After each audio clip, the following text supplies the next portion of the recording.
Assalamualaikum warahmatullahi wabarakatuh. Yang terhormat Bapak Supriyanto, SPD IMPD, selaku dosen filsafat dan teman-teman sekalian. Kami dari kelompok 4 akan menjelaskan materi tentang filsafat Barat kuno. Sebelumnya, saya akan memperkenalkan anggota kelompok kami. Yang pertama adalah saya sendiri, Mega Kartika Kirana dengan NIM 357. Yang kedua adalah Anissa Dwi Adilah dengan NIM 366. Yang ketiga adalah Ane Anastasia dengan NIM 368. Dan yang terakhir adalah Aulia Khairani dengan NIM 389. Selanjutnya, materi yang akan kami bahas adalah 1. Sejarah filsafat Barat kuno. 2. Karakteristik filsafat Barat kuno. 3. Periodisasi filsafat Barat kuno. Dan yang terakhir adalah tokoh-tokoh. Sebelum kita masuk ke pembahasan, baiknya kita tahu dulu nih, filsafat itu artinya apa sih? Filsafat berasal dari bahasa Yunani kuno, yaitu philos dan sophia. Philos artinya cinta yang sangat mendalam, sophia artinya kebijakan atau kearifan. Jadi, secara harfiah, filsafat adalah cinta yang sangat mendalam terhadap kebijakan atau kearifan. Berfilsafat merupakan salah satu kegiatan atau pemikiran manusia yang memiliki peranan penting dalam menemukan dan menentukan eksistensinya. Pada umumnya, filsafat terbagi menjadi 2 garis besar. Yang pertama, filsafat timur, merupakan pemikiran-pemikiran para filosof dari bagian timur atau Asia. Dan yang kedua, filsafat barat, merupakan pemikiran-pemikiran para filosof dari dunia barat atau Eropa. Namun, kami di sini hanya fokus membahas filsafat barat.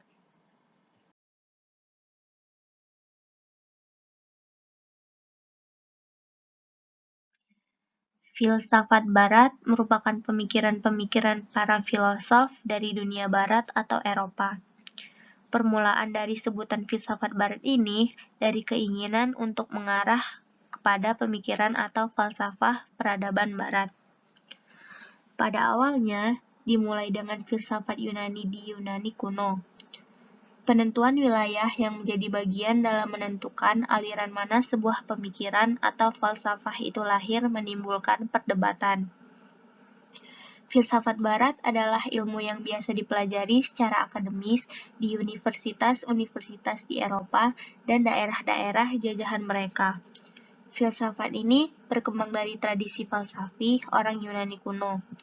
Namun, pada hakikatnya, tradisi falsafi Yunani sebenarnya sempat mengalami pemutusan rantai ketika salinan buku filsafat Aristoteles seperti Isagoge, Categories, dan Porphyry telah dimusnahkan oleh pemerintah Romawi bersamaan dengan eksekusi mati terhadap Boethius, yang dianggap telah menyebarkan ajaran yang dilarang oleh agama.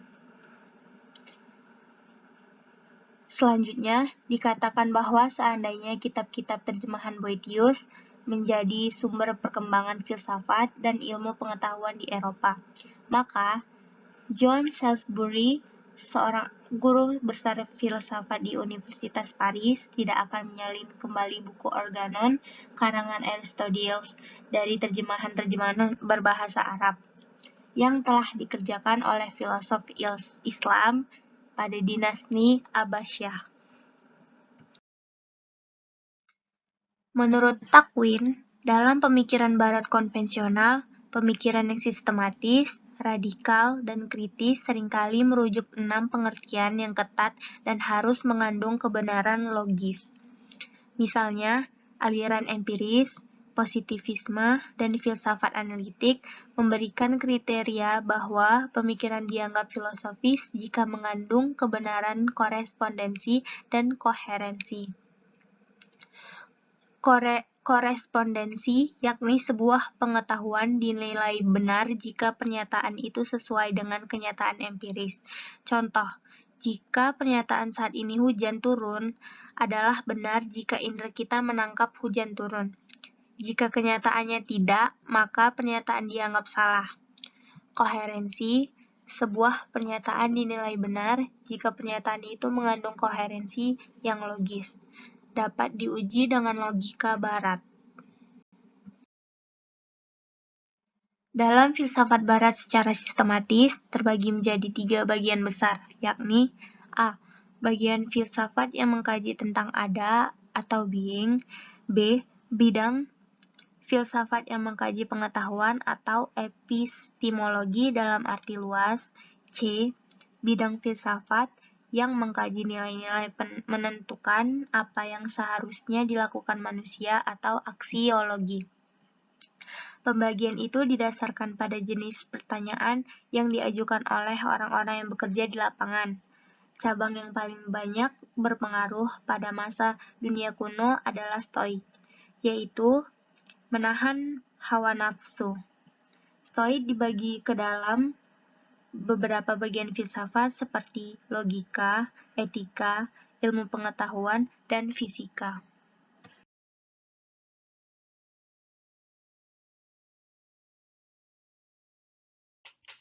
Karakteristik filsafat barat kuno. Jan Hendrik Rapar diungkapkan setidaknya ada 5 hal, yaitu berpikir radikal, mencari asas, memburu kebenaran, mencari kejelasan, dan berpikir rasional. Berpikir radikal. Berpikir secara radikal adalah karakter utama filsafat, karena filosof berpikir secara radikal, maka ia tidak akan pernah terpaku hanya pada fenomena suatu entitas tersebut. Berpikir radikal yaitu berpikir secara mendalam untuk mencapai akar persoalan yang dipermasalahkan. Yang kedua, mencari asas. Mencari asas yang paling hakiki dari keseluruhan realitas, yaitu berupaya menemukan sesuatu yang menjadi esensi realitas. Dengan menemukan esensi suatu realitas, maka akan diketahui dengan pasti dan menjadi jelas keadaan realitas tersebut. Oleh karena itu, mencari asas adalah salah satu karakteristiknya. Yang ketiga, memburu kebenaran. Kebenaran yang hendak dicapai adalah kebenaran yang tidak meragukan. Oleh sebab itu, ia selalu terbuka untuk dipersoalkan kembali dan diuji demi meraih kebenaran yang lebih hakiki. Yang keempat, mencari kejelasan. Geisler dan Feinberg mengatakan bahwa ciri khas penelitian filsafat adalah adanya usaha keras demi meraih kejelasan intelektual. Mengejar kejelasan berarti harus berjuang dengan gigih untuk mengeliminasi segala sesuatu yang tidak jelas, yang kabur dan yang gelap, bahkan juga yang serba rahasia dan berupa teka-teki. Yang kelima, berpikir rasional. Berpikir secara radikal, mencari asas, memburu kebenaran, dan mencari kejelasan tidak mungkin dapat berhasil dengan baik tanpa berpikir secara rasional. Berpikir rasional berarti berpikir logis, sistematis, dan kritis. Berpikir logis itu sanggup menarik kesimpulan dan mengambil keputusan yang tepat dan benar dari pesimis-pesimis yang digunakan. Berpikir logis juga menuntut pemikiran yang sistematis, di mana rangkaian pemikiran yang berhubungan satu sama lain atau saling berkaitan secara logis. Berpikir kritis ialah selalu terus-menerus mengevaluasi dan memverifikasi argumen-argumen yang mengeklaim diri benar. Berpikir logis sistematis kritis adalah ciri utama berpikir rasional. Masih ada lagi beberapa karakteristik, yaitu 1. Memikirkan sifat-sifat umum. Sebagai diketahui bahwa objek kajian filsafat selalu memilih hal-hal yang umum. Kedua, hidup dalam kesadaran. Meminjam istilah René Descartes 1596 sampai 1650, cogito ergo sum, saya berpikir maka saya ada. Kalimat ini menegaskan bahwa filsafat itu memiliki ciri selalu hidup dalam kesadaran. Aristoteles menengarai bahwa keheranan adalah sumber yang melahirkan filsafat. Yang ketiga, bersifat toleran. Orang yang hidup tanpa kesadaran, yang selalu sibuk dengan aktivitas rutin dan disibukkan oleh pemenuhan kebutuhan hidup sehari-hari, ia tidak punya waktu untuk berpikir secara filosofis.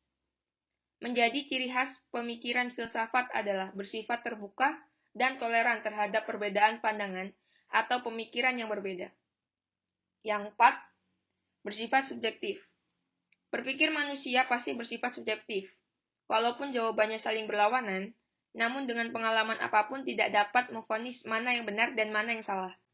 Karena konsep filsafat benar-benar asli tidak bisa digugat. Konsepsi itu bisa diserang dengan konsepsi lain, tetapi tidak dapat dikalahkan.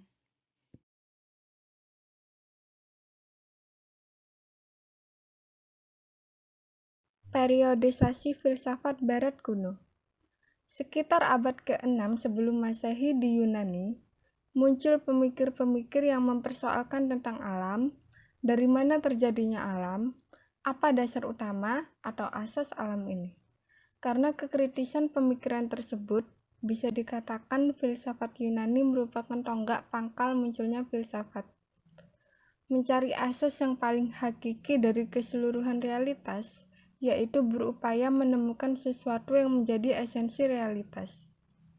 Dengan menemukan esensi suatu realitas, maka akan diketahui dengan pasti dan menjadi jelas keadaan realitas tersebut. Pemikir-pemikir pada masa Prasokrates. Pemikir-pemikir pada masa Prasokrates disebut juga filsuf alam. Dikatakan demikian karena fokus utamanya adalah mencari jawaban atas asas terjadinya alam. Pemikir-pemikir tersebut diantaranya adalah, yang pertama, Thales. Ia adalah seorang pedagang, ahli pemerintahan, ahli astronomi yang bisa meramalkan gerhana matahari pada tanggal 28 Mei 585 sebelum Masehi. Ia juga termasuk salah satu dari The Seven Wise Men atau 7 orang bijak. Filsafatnya sangat sedikit diketahui karena ia tidak meninggalkan tulisan-tulisan. Pendapat-pendapatnya itu dituturkan oleh Aristoteles atau muridnya. Menurut Aristoteles, Thales berpendapat bahwa dasar pertama dari alam semesta adalah air. Pendapat Thales tersebut berdasarkan pada kenyataan bahwa air terdapat pada makhluk hidup. Yang kedua, Anaximander. Anaximander mengarang sebuah risalah dalam prosa, yang pertama dalam kesusastraan Yunani. Ia adalah orang pertama yang membuat suatu peta bumi. Dalam bidang ilmu astronomi dan bumi, ia berpendapat beda dengan Thales. Ia berpendapat bahwa permulaan yang pertama tidak bisa ditentukan karena tidak memiliki sifat-sifat zat yang ada sekarang. Ia mengatakan bahwa segala hal berasal dari satu substansi azali. Substansi tersebut adalah sesuatu yang tak terbatas, abadi, tak mengenal usia, dan ada dengan sendirinya, serta melingkupi seluruh dunia. Lalu yang ketiga ada Anaximenes. Anaximenes merupakan salah satu filsuf yang berasal dari daerah Miletos. Ia adalah murid Anaximander. Mengenai pandangannya terhadap terjadinya alam ini sama dengan pandangan gurunya. Akan tetapi, ia tidak menerima ajaran Anaximander bahwa barang yang asal itu tidak ada persamaan dengan barang yang lahir. Baginya yang asal itu adalah mestilah salah satu daripada yang lahir. Barang yang asal itu adalah udara. Udara itu barang yang satu dan tak terhingga. Udara yang membalut dunia ini menjadi sebab segala yang hidup. Jika tak ada udara, tak ada yang hidup. Lalu yang keempat ada Herakleitos. Filsuf yang dilahirkan di kota Efesos, Asia Minor, ini juga terpengaruh oleh para filsuf alam sebelumnya. Mengenai pandangan terhadap alam ini, ia menyatakan tak ada sesuatu yang tetap, semua berubah dan semua mengalir. Seperti halnya air di sungai yang terus mengalir, begitulah keadaan segala sesuatu.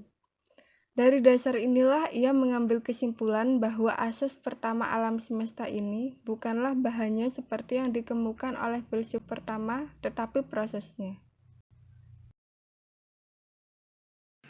Selanjutnya adalah Parmenides. Ia lahir di Elea, Italia Selatan.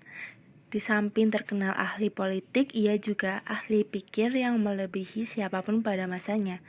Filsafatnya merupakan kebalikan dari filsafat Herakleitos yang berpendapat bahwa realitas itu adalah gerak dan perubahan. Baginya, realitas itu tetap, tidak berubah, dan merupakan keseluruhan yang bersatu. Ia menambahkan bahwa pengetahuan yang benar merupakan pengetahuan yang dapat dari akal, bukan dari indera. Kebenaran yang mutlak ialah kebenaran yang berdasar pada keyakinan bahwa yang ada itu ada, jadi tidak mungkin yang ada itu tidak ada, dan yang tidak ada itu ada. Selanjutnya adalah Zeno. Ia sama-sama lahir di Elea dan 40 tahun lebih muda dari gurunya yaitu Parmenides. Ia mempertahankan ajaran-ajaran gurunya dengan argumentasi yang bagus, sehingga ia dianggap sebagai peletak dialektika. Selanjutnya adalah sofisme. Berasal dari kata sofis berarti cerdik dan pandai.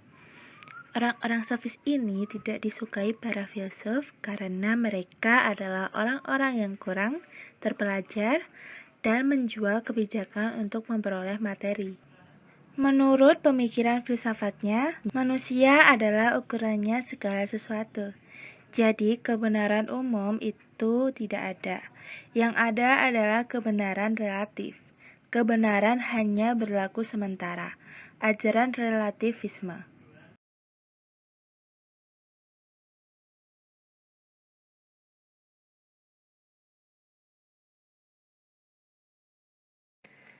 Sekian presentasi dari kelompok kami mengenai filsafat Barat kuno. Terima kasih atas perhatiannya. Wassalamualaikum warahmatullahi wabarakatuh.